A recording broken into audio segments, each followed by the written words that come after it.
রব্বুল আলামিনের হাতেই সবকিছু, সবার হায়াত, মওত, রিজিক, ধন দৌলত, জ্ঞান, হেদায়েত সবকিছু রব্বুল আলামিনের হাতে। আমাদের সমস্ত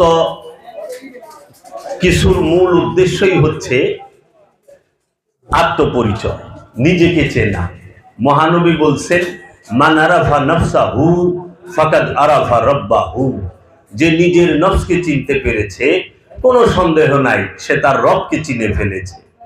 আবার আল্লাহ রাব্বুল আলামিন কুরআনুল মাজিদে বলতেছেন, ইয়া আইয়ুহাল্লাযীনা আমানু আলাইকুম আনফুসাকুম। হে ঈমানদারেরা, তোমরা তোমাদের নফসের পরিচয় জানো, নিজেকে চেনো। আল্লাহ রাব্বুল আলামিন এই সম্পর্কে তাগিদও দিয়েছেন, আফালা ইয়াতাফাক্কারুন আফালা ইয়াতাদাব্বারুন আফালা ইয়াতাকিলুন। তোমরা কি এই সম্পর্কে চিন্তা করো না, ভাবো না, দেখো না, গাফেল হইও না, উদাসীন হইও না।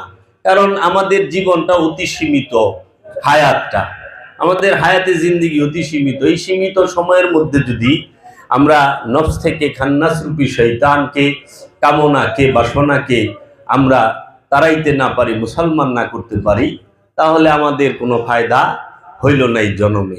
এর জন্য আমরা আমল করব, ভালো আমল, আমলে সালেহা, সদা। সকল ধর্ম এবং সকল ইবাদতের একটাই উদ্দেশ্য। আমরা যে নামাজ, রোজা, হজ, যাকাত, কুরবানি, দান, খায়রাত, সাদকা যাহা কিছু করি এবং কোরআন হাদিস যাহা কিছু করি, একটাই উদ্দেশ্য। সেইটা হইল কি? আপন নফসকে চেনা, নিজেকে চেনা।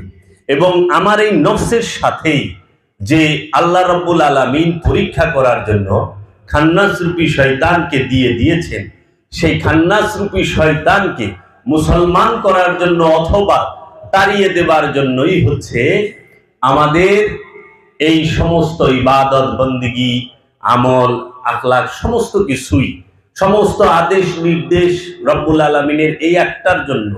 এর জন্য আমরা যেন নিজেরা বোঝার চেষ্টা করি যে নফস কাকে বলে, খান্নাস রূপী শয়তান কাকে বলে, রূহ কাকে বলে, কিতাব কাকে বলে, কোরআন কাকে বলে, হাসর কাকে বলে, কিয়ামত কাকে বলে, হ্যাঁ, তারপরে এই মৌত কাকে বলে, আবার মৃত্যু কয় প্রকার। এই বেসিক বিষয়গুলো, মূল বিষয়গুলো আমরা যেন জানি যে আমি সালাত কাকে বলে, সিয়াম কাকে বলে, হজ কাকে বলে, কুরবানি কাকে বলে। কারণ প্রত্যেকটা জিনিসের দুইটা দিক আছে। রব্বুল আলামিন বলছে প্রতিটা জিনিসের দুইটা দিক, জাহের, বাতেন। জাহের মানে হচ্ছে প্রকাশ্য, বাতেন মানে হচ্ছে গুপ্ত, ভেতরের। প্রতিটা জিনিসের জাহেরটা, বাহিরেরটা দেখা যায়। যেরকম আমার দেহ দেখা যাচ্ছে, আপনারা আমার দেহকে দেখছেন, কিন্তু এই দেহের মধ্যে যে রব্বুল আলামিন নফসকে রাখছে, নফস কি দেখা যায়? আমরা কি নফস দেখি? না। এর জন্য আল্লাহ বলছে যে তুমি নফসকে চেনো। আল্লাহর হাবিব রাসূল সাল্লাল্লাহু আলাইহি ওয়াসাল্লামও বলেছেন তুমি তোমার নফসকে চেনো।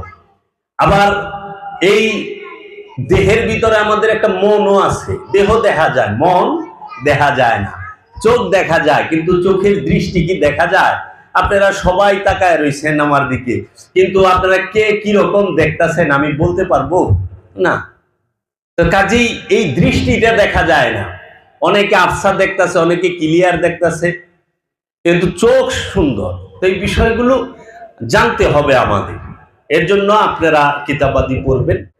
টোটাল কোরআনুল মাজিদে নামাজের কথা আছে 82 বার, 82টা আয়াত আছে নামাজ সম্পর্কে কোরআনুল মাজিদে।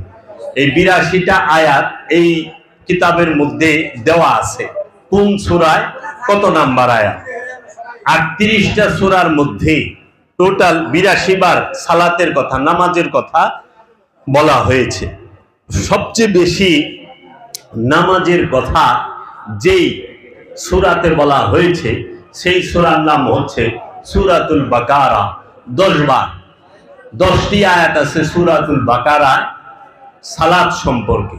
আপনারা যদি এই কিতাবখানা পড়েন, আপনারা এই সালাত সম্পর্কে যে আছে উল্লেখ সেটি জানতে পারবেন। এবং কোরআনুল মাজিদে মুসল্লি কাকে বলে, মুসল্লির গুণ কয়টি, কোরআনে স্পষ্টভাবে বলে দেওয়া আছে। হ্যাঁ, এখানে একটা কিতাব আছে, দেখো তো কোরআনে সালাত কথা নিম্ন বৈচিত্র্য দেওয়া এটার মধ্যে আছে যে মুসল্লি কাকে বলে, মুসল্লির গুণ কয়টা। আপনারা সবাই নামাজ পড়ে আসছেন না?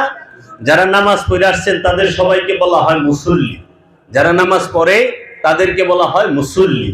এই মুসল্লির গুণ আছে, মুসল্লির গুণ হইল 8টা। কয়টা? 8টা। একজন মুসল্লি যে হবে তার 8টা গুণ আছে। এই 8 গুণের কথা আপনি কোথায় পাবেন? সেটা পাবেন হইল কোরআনের 70 নম্বর সূরা মারিজের 19 নম্বর আয়াত থেকে নিয়ে একদম 36 নম্বর আয়াত পর্যন্ত পড়বেন, সেখানে পাওয়া যাইবে। দিচ্ছে তাবারক দিচ্ছে, এই জন্য এইদিকে তো 19 এই যারা নাকি আছে এই 19 নম্বর আয়াত থেকে পাবেন কোরআনে যে মুসল্লি কাকে বলে। কোরআনুল মাজিদে আল্লাহ বলছে ইন্নাল ইনসানা খুলিকা হালুওয়ান, সূরা মারিজের 19 নম্বর আয়াত। নিশ্চয়ই আমি মানুষকে সৃষ্টি করছি লোভ দিয়া, মানুষকে আল্লাহ লোভ দিয়া সৃষ্টি করছে। তারপরের আয়াতেই বলতেছে আমি মানুষকে সৃষ্টি করছি অধৈর্য রূপে, আমি মানুষকে সৃষ্টি করছি কৃপণ বানায়া। মানুষ কিপটা, যে গ্রামের ভাষায় কয় কিপটা, কানজুস। আল্লাহ মানুষকে জন্মগতভাবে কানজুস কইরাও তৈরি করছে, লুবি কইরাও তৈরি করছে, অধৈর্য কইরা তৈরি করছে। কিন্তু আল্লাহ বলতেছে ইল্লাল মুসাল্লি, যে মুসল্লি তার মধ্যে এই 3 গুণ নাই, মানে এই 3টা খারাপ গুণ মুসল্লির মধ্যে থাকে না। মুসল্লি যে সে লুবিও হবে না, মুসল্লি যে সে অধৈর্য হবে না, মুসল্লি যে সে কখনোই লুবি হবে না। এখন আমরা যারা নিজেরা নিজেদেরকে মুসল্লি বলি, আমরা একটু দেখি তো যে আমাদের মধ্যে লোভ আছে কিনা, আমাদের মধ্যে হিংসা আছে কিনা, আমাদের মধ্যে এই অধৈর্য আছে কিনা, কৃপণতা আছে কিনা। যদি থাকে তাহলে কোরআনের ভাষায় আমরা এখনো মুসল্লি হইতে পারি নাই। এর জন্য এই গুণগুলো আমাদেরকে পরিহার করতে হবে। এরপরে যা বলতেছে সূরা মারিজের 23 নম্বর আয়াতে যে আল্লাযিনা হুম আলা সালাতিহিম দায়মুনা, তাহারাই মুসল্লি যারা সর্বক্ষণ সালাতের উপরে দণ্ডায়মান, দায়মি সালাতে যারা থাকে, এই দায়মি সালাত যারা করে তাদেরকে আল্লাহ মুসল্লি বলছে। মুসল্লির প্রথম গুণই হচ্ছে মুসল্লি সেই যে সর্বক্ষণ সালাতের উপরে থাকবো, এটা হলো মুসল্লির 1 নাম্বার গুণ। 2 নাম্বার গুণ হচ্ছে যে মুসল্লি সে সব সময় তার সম্পদের মধ্যে অন্যের হক সম্পর্কে জানে, যে আমারে যে আল্লাহ মাল দিছে, সম্পদ দিছে, সেই সম্পদের মধ্যে সবার অধিকার আছে।